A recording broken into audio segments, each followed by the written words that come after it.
Good day, everyone, especially to our advisor, Mrs. Shella B. Nunes. I am Marjorie L. Rulida, your reporter for today, and my assigned topic is all about student research. I will be tackling meaning and nature of research, its important components, important steps in any research, three approaches to research, when and why should research use as a teaching strategy. All right, so let us first define what is research. From Old French word researchi, meaning to investigate thoroughly. So we have here a definition of research according to Criswell. So it is a process of steps used to collect and analyze information to increase our understanding of a topic or issue. We have also here another definition coming from Peyton 1979. It is a process looking for a specific answer to a specific question in an organized, objective, and reliable way. So I do believe that all of us are researchers by our own unique way on how our curiosity has many to ask to find answer or solutions for any problem. So we always tend to ask why and how. So by that, we are seeking the specific answer to our specific question, and that is what research does. So, research has two important components. First, inquiry that is carried out systematically and purposefully, meaning to say that there is a process or a step by step to be followed. Of course, you need to know what is the purpose why you do the research. Second, inquiry that focuses on revealing some new knowledge. Specifically, we learn or acquire knowledge through the data that was gathered or being analyzed. So, here are important steps in any research. First, clear purpose. Know your purpose well. Having clear objectives will set you on a path to achieving your main aim and help you get the most useful insight possible. Second, detailed plan. There must be detailed plan because it helps the researchers on track, define focus, methods and goals. It also helps the process become smooth, effective, and manageable. Next, we have here third, data must be gathered and analyzed. So it's because it enables the researchers to take decision related to the information available and also understand how helpful is the information that will assist in carrying forward the research. Lastly, we have conclusion must be reachable. So it's either to answer the original question or why we could not find the answer. So use student research as a teaching strategy, help the students understand and work through each stages so that they can learn how to investigate, experiment, relate information, and draw conclusions. The three approaches to research.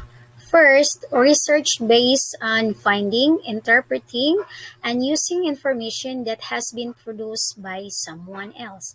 Example for this is the historical research study, wherein some researcher has the same problem but the intent to reinterpret it and improve to provide new perspective and it will become as a secondary sources.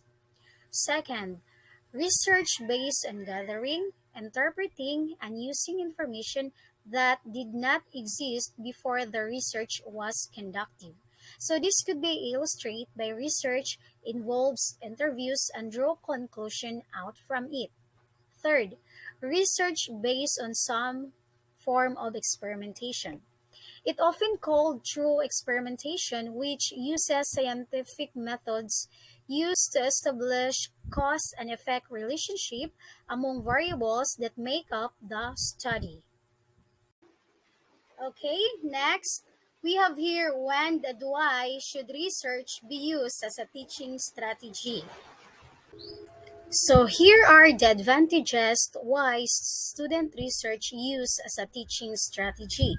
So first, research encourages the learners to ask questions, to investigate, to discover, and to create answers for themselves. So it helps the learners to be more independent and acquiring new knowledge by themselves. Second, research can enable the learners to develop a deeper level of understanding. So it encourages the learners to think critically. Third, research helps the learners to progress from what they already understand to what they need to understand. So it encourages the learners to be metacognitive or thinking about thinking.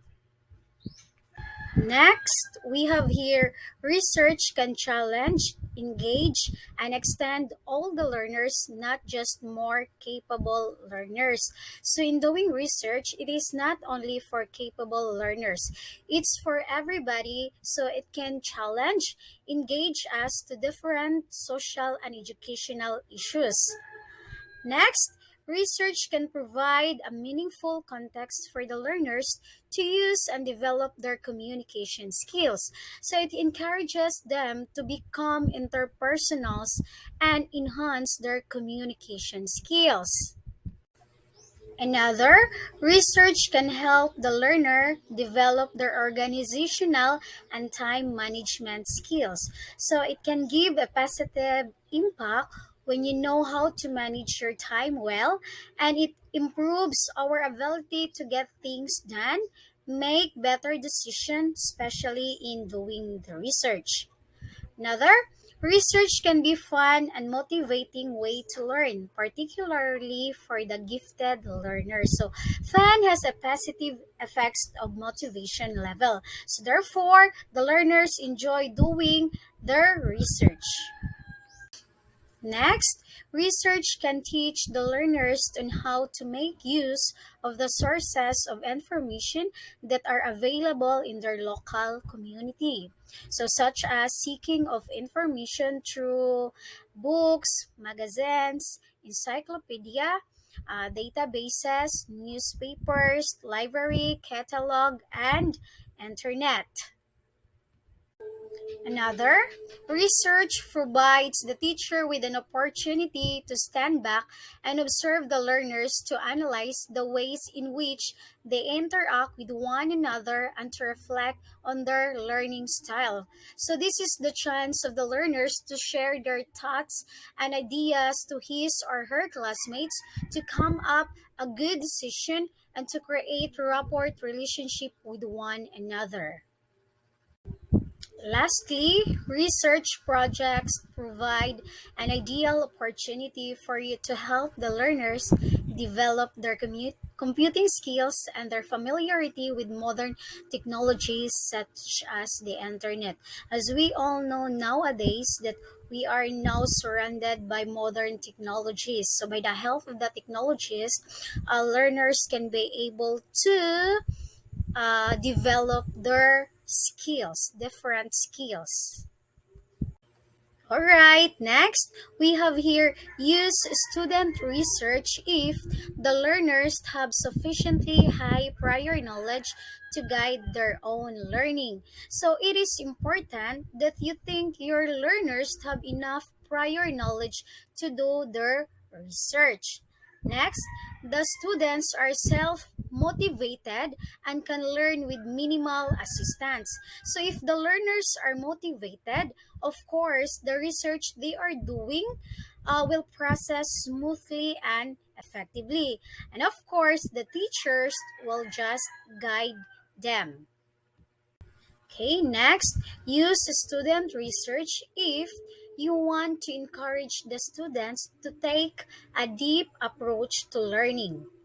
Next, you want the students to learn how to enjoy learning. Use student research if you want learning to be driven by the student's curiosity. Next, You want to encourage the students to be independent learners. Okay, next, do not use student research if first, the students have a very poor literacy. Second, the students do not have access to the equipment or information they need to produce worthwhile data from their research. Third, the students lack the basic skill to work independently or in small groups. Fourth, you cannot allow the students sufficient time to complete the research task.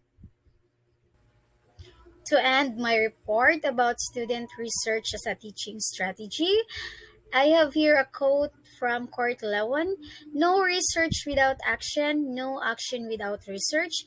Thank you so much for listening, and God bless us all.